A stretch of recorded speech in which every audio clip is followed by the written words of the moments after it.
dingo pup. He's been running around the roadhouse this morning, rolling in the dirt. Quite a nice looking dog, aren't they? Oh, yeah. Oh, and they're just like any other sort of dog. Good morning, Internet. 7:30 in the morning here on the Nullarbor Plain. I don't know where Rob's gone, but I thought I would show you I went for a walk early. Some sense of the vastness of the plain. Been eaten by a dingo. He's checking to see what we're likely to come across today. Well, hello, Internet. Hello. I didn't have to jump into the frame today. You didn't. Hello, Andrew. Hello, Rob. How you doing? I'm really well. Where are we? Actually, I didn't know this town, this spot was called Nullarbor, but it's actually called Nullarbor. And the Nullarbor Roadhouse is literally 100 metres down the road where we stayed last night. Beautiful place, as you would expect. Yeah, strong prison vibes in the rooms. Yes, very much Wasn't so. it? Yeah, Like yeah. prison furniture. There were no power points, so you couldn't electrocute yourself. And the great thing was you could hear the trucks coming and going. I know. How good was that? It was like stereo. It was- So if you're standing beside the road here, the road shakes a little bit as the road trains go past. But yes, these things barreling down the bloody highway at 110 kilometres an hour, they make a little bit of noise. It's not too bad. It didn't wake me up. Actually slept quite well. It's part of the experience. It's part of the experience. As are camels, wombats, Bats and kangaroos. and kangaroos. Now, remember when we were in Mount Gambier? I do. And that lady put the eyes on the blob. Somebody's put proper eyes on the wombat. Oh, I have to show you this. Somebody has put googly eyes on the wombat. They could probably go to jail for that. That's funny. I like that. That was a full circle story. It What do was. we know about the Nullarbor, I'm Andrew? glad you asked, Rob. What do we know about the Nullarbor? To give you guys some sense of the vastness of it, it is 270,000 square kilometres in area. There's a big truck There's a coming. big It's truck going to get coming, loud so I might soon, have but to. Let I you get a think sense of the loudness. This is how you That's sleep right. on the Nullarbor. And it's all a big limestone plateau, and it's the biggest limestone plateau in the world. It's a karst, K-R. It is a karst. I don't know what that means. Well, it means it's full of. Oh, here we go. Oh, that's just a baby one. That, did you see what he had on the front? That was A big bucket for a mine. scoop for a tractor. That was how big it was. Yeah, so what it means is that it's all limestone, and over the millennia, or actually, I'll leave you to talk about how old it is, but over the period of time since it arrived, it has water and chemicals have carved a whole lot of caves and so forth. I think you missed a bit. I think what happened, this is so far as my research didn't want tells me. to incur on The reason it's so flat, narrative. this is actually the bottom of the ocean. I don't know when. 25 million years ago, you said last night. Did I? You did. Yeah, I was going to say it was more than 100 years ago. This is going to be really cool. There's a huge truck, bringing a huge truck. You're going to go past in a second. Truck with a truck. It's a mining truck. Anyway, like millions of years ago, 25 million years ago, yep. this was actually the seabed, and obviously all of the sea creatures deposited all of their limestone or their calcium shells and everything, and it formed limestone. And in fact, because it's the bottom of the ocean, it's pretty flat, and there's only 1 to 1.5 metres of soil above the limestone karst, which is many, many metres thick. Here comes 100 metres thick, I think you said. 100. Yeah, because the cliffs are 100 metres thick at the edge. There we go. Here Some comes places. A big piece of mine equipment. The trucks are big here. Everything's big out here. Anyway, so I thought that maybe it was because the First Nations people didn't like trees, and that they liked these millions and millions of shrubs that look a little bit like broccoli. A lot of effort to plant them all. To take the And trees to keep down. the trees down. Maybe they didn't do it then. Maybe it was just the fact there's not much soil and the conditions are quite harsh. But it is seriously extraordinarily flat. And I think Andrew mentioned 270,000 square kilometres. about the size of Victoria. About the size of Victoria. This Nullarbor So that Plain. gives you some idea, and it's from Caiguna, which is where we were for breakfast yesterday, to Norseman, which is where we turn right. Caiguna. Where we turn right to go to Kalgoorlie, 1,200 kilometres of pretty straight road. There is a section of which we will cover today. There is I think we cover it the next day. Yeah. There is a section of road which is the longest straight section of road in the world. Blah blah blah. But anyway, I did a little bit of a calculation last night. Did you? I did. You know how I got? We were leaving Penola. Penong. P-E-N-O-N-G. It's not nothing like Phnom Penh. No, it's actually nothing like that. It confuses me completely. Anyway, as we were leaving there, you will have seen, because you will have watched in detail the video, I was a little bit despondent that Perth was 1,917 kilometres away. Why? It's basically halfway between Sydney and Perth. Here? This? No, at Penong. At Phnom Penh. Oh, Phnom Penh. Phnom Penh is about halfway between Sydney and Perth. Okay. And we've been travelling now for 5 or 6 weeks or something like that. Well, we didn't take the most direct route. We're halfway there. We intentionally didn't take the most direct route. What about? Sorry, people. I'm just changing subject. I'm all over the place. Well, Anna's going to go to sleep in a moment. Well, that's what I'm hoping. So, is the camera as it slowly goes down like this? No, dingo. Oh yeah, there'll be a little bit of B-roll. Oh, you got dingo roll? I got the dingo. Got some dingo roll. He was doing outside of my hotel room. He was doing dog things. He was doing dog things. He was rolling and scratching. He was doing dog things out. He was following all the truck drivers backwards and forwards to their truck. There were signs: don't feed them. The dingoes. Don't pat the dingoes. Don't feed them. He was don't let your baby anywhere near them. It's too soon. Too early. Didn't the dingo get off? No, but there's been much more recent attacks on Nagari. Oh, yeah, okay. Well, I'm not referring to those. I'm not referring to that. He was quite inappropriate. We don't want to get cancelled. Imagine that, how disappointed the viewers would be. No, we've never been cancelled. Have we? Not that I'm aware, but I'm sure somebody's out there cancelling us every day. They look out and they go, what these wallies are wasting their time. We're pretty cancelable. That's all I've got. That's all I've got too. So today, very straight. Very straight. We have a couple of stops. We're going to stop at Eucla. Yes, for breakfast. Or border town, whichever. Eucla's the bigger. That's a couple of 100 kilometres away, so our tummies will be rumbling by the time we get there. Breakfast. We'll stop. I've forgotten actually where the other places are. We're stopping at a few places. There's a couple of things to see. There are between here and Eucla, I think, 2 places where we ought to stop and have a look at the head of the bight. Yep. The Bunda Cliffs. The eye teeth of the bight. That's right. The Bunda Cliffs, whatever. But yeah, join us. Stay tuned. Stay with us. Don't leave it. Subscribe. Hit like. Subscribe. But what else? Tell your friends. Tell your friends. By the way, like is a thumbs up. Some people have been getting it wrong. Well, my instruments are telling me it's 14 degrees. Yep. With wind chill, so yeah, no, good decision to put the under jacket on.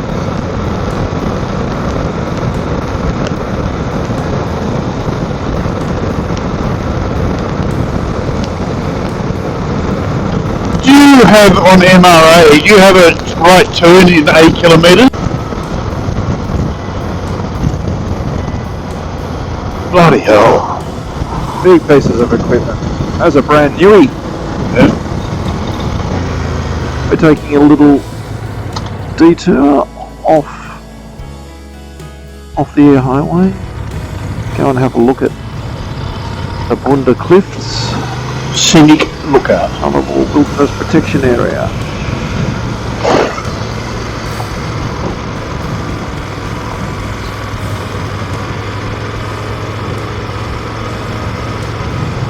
The high overhanging cliffs on the coast are very dangerous, Rob. The edges are not necessarily supported. I wonder if they've lost anyone. There's the sea.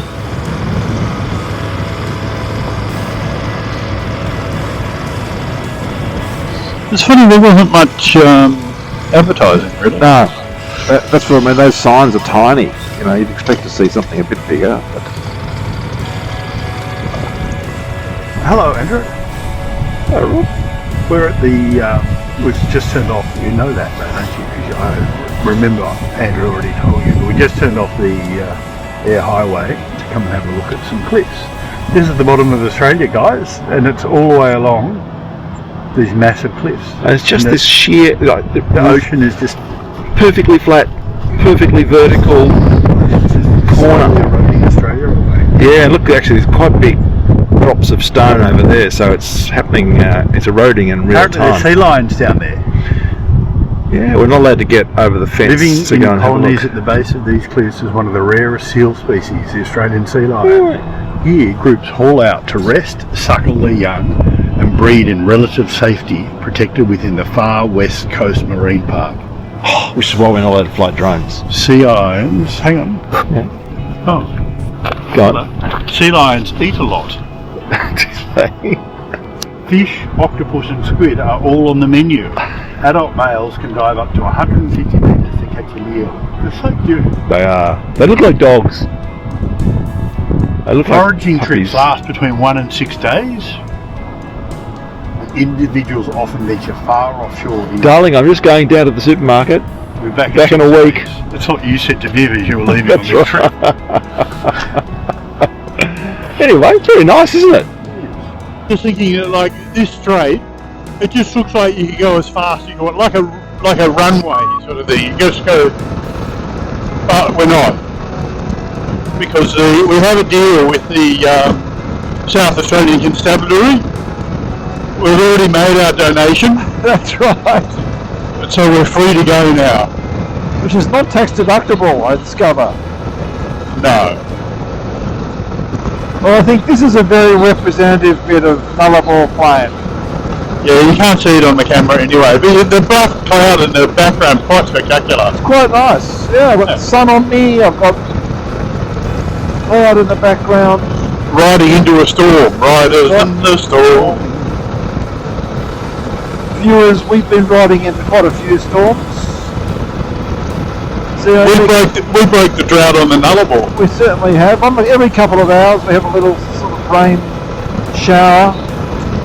Not too bad though. Not detracting from our enjoyment. So what is it, 20 past 9, and how far away are we from breakfast? About an hour, I reckon. It was 2 hours. It was 200 k's. So Oh, brunch. We're having brunch today. some 1.5 k's is meant to be a little turn off. Okay. We're not far from the West Australian border either. Well, maybe that is what the WA is. I think it must be. I'm just looking at the map here. The WA border is just coming up. So it says 20 k's. Yeah, that'll be about right. Right. So close to the coast here. Yeah. You can actually see the beach down there. Momentarily. Here we are on the coast. I'm looking eastward there, and see all the way down. That's westward. Actually, I can see some taller cliffs in the far distance. The light is quite amazing. There are actually beaches down there, like sandy beaches. Go for a surf. But that water is freezing. It looks cold. Quarantine checkpoint. This must be border town. So viewers, we are coming up to the border between South Australia and Western Australia. We're about to enter our 5th state, Rob. Oh, good counting. New South Wales, Victoria, Tasmania, South Australia, and now WA. I think we'll go through to Eucla for breakfast, where Yeah. there's more choice. Or they're I going to agree. check us for apples.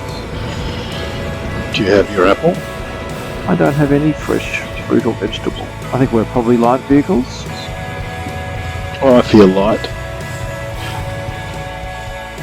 Police over there doing something. Oh yeah, I reckon more heavy vehicle stuff. Croatia, yeah. Slovenia? No, Slovenia. I used to sit on night shift and play board. I think. Why have you got these though? Why have you got them? Oh, they've written there. This one is no with the red with the I should know this one. That's Serbia, isn't it? No, we didn't go to Serbia. The Montenegro. You got any questions in there, guys? No food whatsoever. Here we are in Eucla. The old telegraph station. Our first West Australian destination.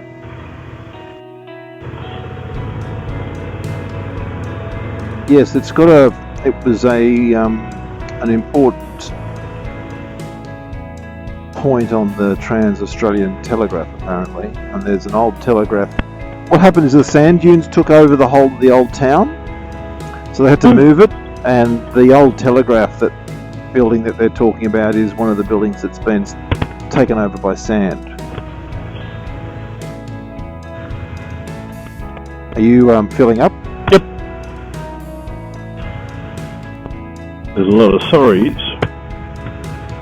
Unleaded 91 seems to be our choice, Andrew. Oh, it's sorry. No, this one. Oh, okay. So you don't have to worry about doing a personal best because there is no... there's nothing else. So brekkie at the Eucla Motel, and I thought I'd just show you the clocks above the door here. I don't know whether you're going to be able to see them through the reflection.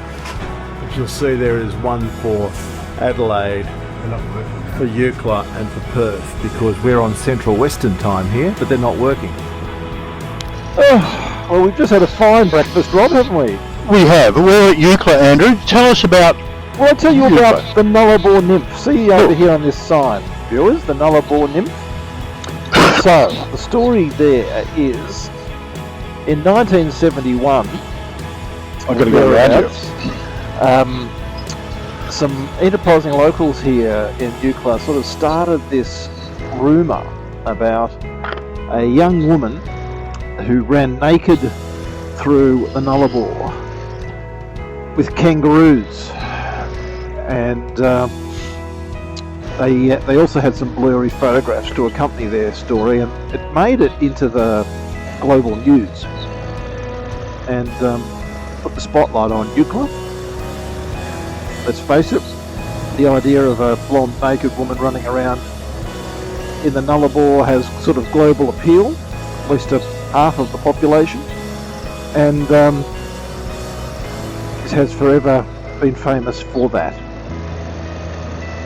The other thing about Eucla is this is one of the first places on the western side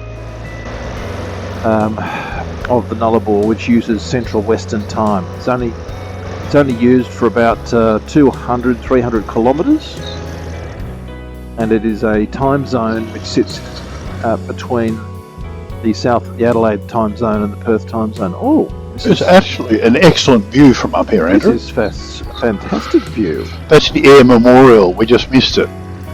Well. Oh. Well, or have we missed it? Or not? We missed it. Wow. So there's a plane between the plane and the water. A subplane. A subplane. A little plane. It didn't feel like we climbed at all. No. So we've been up on the Nullarbor Plain. That's right. So obviously there must be a big tectonic shift here or something in the Nullarbor Plain, and now it's much lower. It's a good view. See the ocean in the background. Madura 68. Yep. Oh well, we can. And I'll be ready for a stop there, but we can stop. Oh, very grand. Very grand.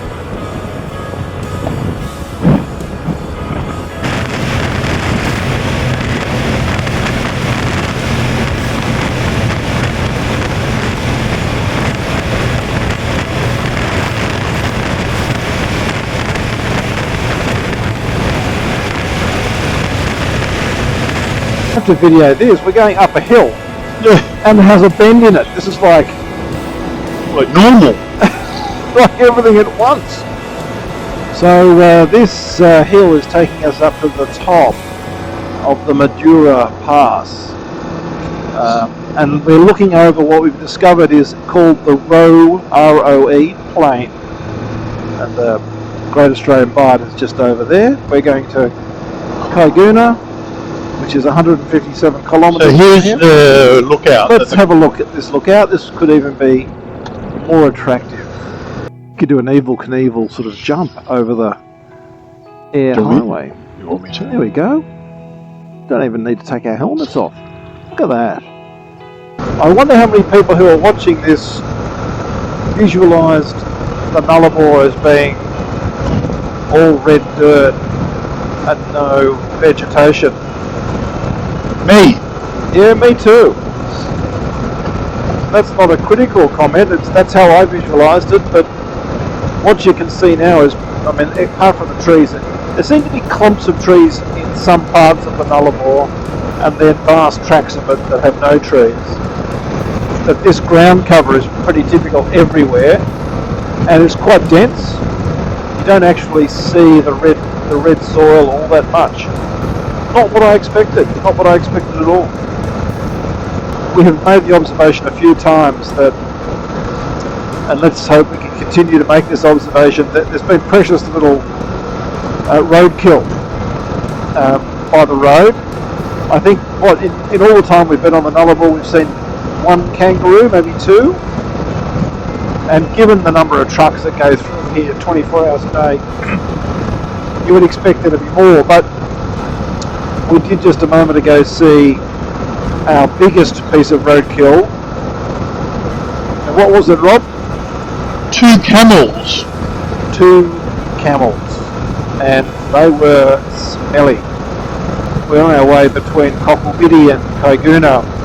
At Cocklebiddy we were having a long chat to the French chap up here on the this bike, the DR650. Basically he's doing the big lap as well, but he's also done down the centre. Basically doing it rough, camping at night by himself. Camping in the rain, eating noodles. Camping in the rain, eating noodles. I must say, There's kind of, it doesn't sound pretty good. there's a bit of a pointlessness to it. I actually think what he does, he values the overall experience much more than he does, obviously, the discomfort of eating noodles every night. There he goes. He wasn't far behind at all. Just enough. Okay, we're in Executive Suites 1 and 2. We've just been checked in by, guess what? A young French lady. This time, though, not from Toulouse, but from Lyon. Oh look, we've got garages, I think. Oh my God, have we really? I think so. It's worth showing you the lovely landscaping outside our room. We've gone to quite a deal of trouble. And now there's our garage. I actually am a bit scared about opening this door. It looks hideous. Oh my God. Oh dear. Oh dear. Oh, okay. Well, you know what? It's better than a tent. Just.